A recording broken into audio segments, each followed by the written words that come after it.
SABC News. The BRICS Bank is set to assist South Africa with funding for a number of new water projects.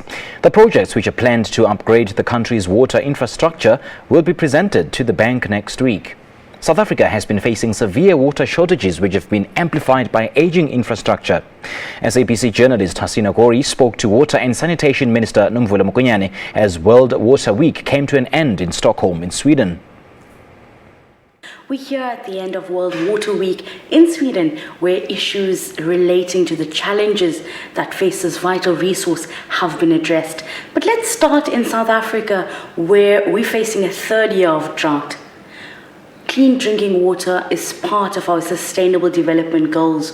Are we on track to achieving this? We're not an exception to what the world is going through.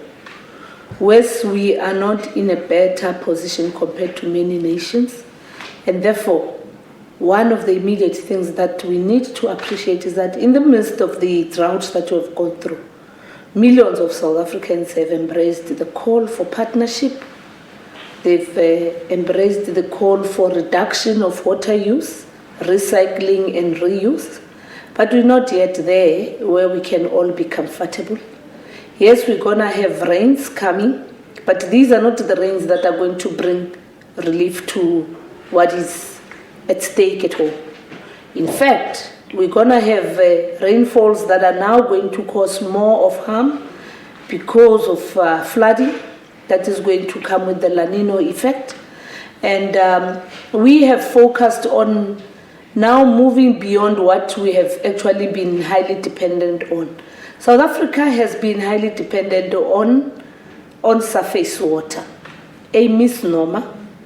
We are now exploring maximum use of our groundwater that is clean, including groundwater that is linked to acid mine drainage that we are now purifying, and therefore the refurbishment and the rehabilitation of our water infrastructure, such as our boreholes, the use of alternative, innovative water purification solutions is one of the things that we also are beginning to promote. And on the sanitation side, we want to reclaim back the drinkable water that is being used for sanitation.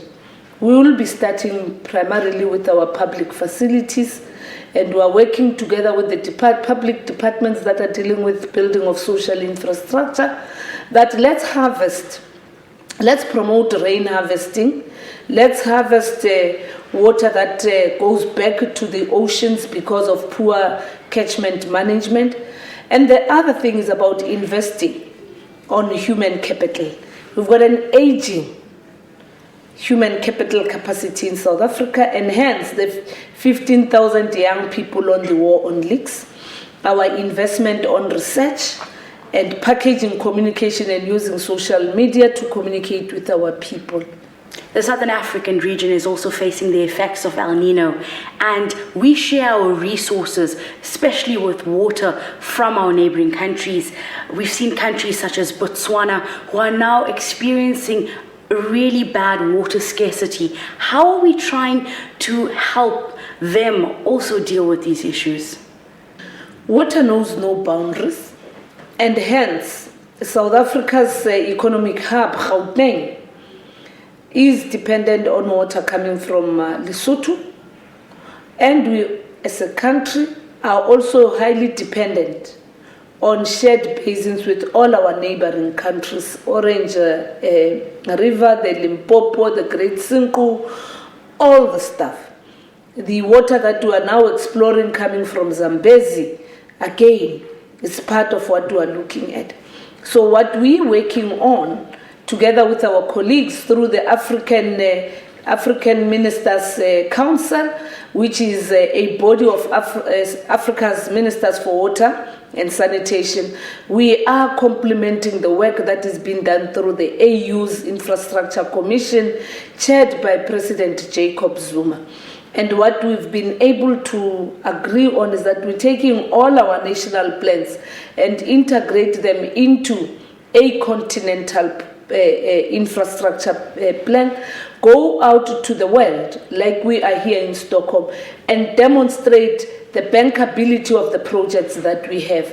We have started to do that in South Africa, and as the President Jacob Zuma will be going to China on the G20 summit, amongst some of the things that are in his document bag are the bankable projects that we have signed in our binational agreement with the People's Republic of China. The other thing that we have been doing here in Stockholm, we have met with the World Bank, we have met with the Dutch government from Holland, who are quite eager to invest on further innovative solutions that are looking at dignified sanitation, and we're working together with Sweden, looking at again purification of water and the management of our wastewater treatment plants. As a nation, we have a strategic water partnership network where we sit together with the big water users in the private sector, our research institutions, civil society, different government departments, and all of us. What brings all of us together is a shared vision. And therefore, coming out of these realities of climate change and the drought, what is of importance is a shared vision. It's a common message, and most importantly, it's investing for the future. We need to overhaul our water infrastructure through maintenance, and hence we are now working together with all municipalities that every municipality must have a 7 to 10 year maintenance plan and put aside an amount of 7% out of their own infrastructure budget annually dedicated towards water infrastructure maintenance. The last thing, government must get its act together across the three spheres. Those who have been given the responsibility to manage and administer water infrastructure and water security must take a lead in terms of their conduct in responding to what is happening on the ground. A leaking pipe must be everybody's business, starting with those that have been appointed or given employment to deal with that.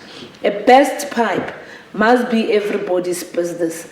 But also stealing of our water infrastructure, stealing of cables, stealing of pumps, stealing of valves must be condemned, because it's not just an economic crime. It is also a crime against humanity, because water is a basic human right. Money talks in the ending, and funding for infrastructure as well as maintenance of these infrastructure is vital. Has the inception of the BRICS Bank, which South Africa is part of, impacted in ensuring that we achieve our water goals as a country? The good thing about South Africa is that government has allowed us to create a funding agency for the water infrastructure called TCTA. It is the one that is going out to get resources for our mega infrastructure, including promotion of investment on water and sanitation. And as we speak now, we have, like I said, 3 bankable projects that are now before the BRICS Bank through our binational agreement between ourselves and the People's Republic of China that are now being considered. And these are some of the projects that are not just going to provide us with water, but are going to also open up future economic development as well as social inclusion of some of our poor and forgotten parts of South Africa, like the former Transkei area in the Umzimvubu region, where we already have invested on roads, but the second leg now is to build a hydro as well as a big dam around there. And of course, building of a dam, building of a hydro power generation dam, and all those things require roads, require houses, require human capital, and that on its own is going to open up that area so that it stops to become a reserve for migrant laborers to the urban areas. We also quite happy with the Northern Cape Vaal Gamagara water scheme project. We are now implementing phase 1, and we have reached agreement with the Chinese government on the implementation of that multi-billion project. And Vaal Gamagara is going to bring economic opening in the Northern Cape, which has also just been known for the big hole in Kimberley. But with the Valgamagara water scheme project, you will be able to reactivate the small-scale agricultural sector in that area, but you'll also be bringing new industries for the mining, particularly the manganese and the smelter plant that is there in the Northern Cape. So mining will also create new small industries, because we know many economies thrive through small-scale industries. So that is it's the second big project that is now before us and our partners in the BRICS Bank. And then the other one, of course, is phase 3 of the Lesotho Highlands Water Project. We're now in the process of implementing phase 2, and phase 2 will actually be realized in 2020. Thank you so much.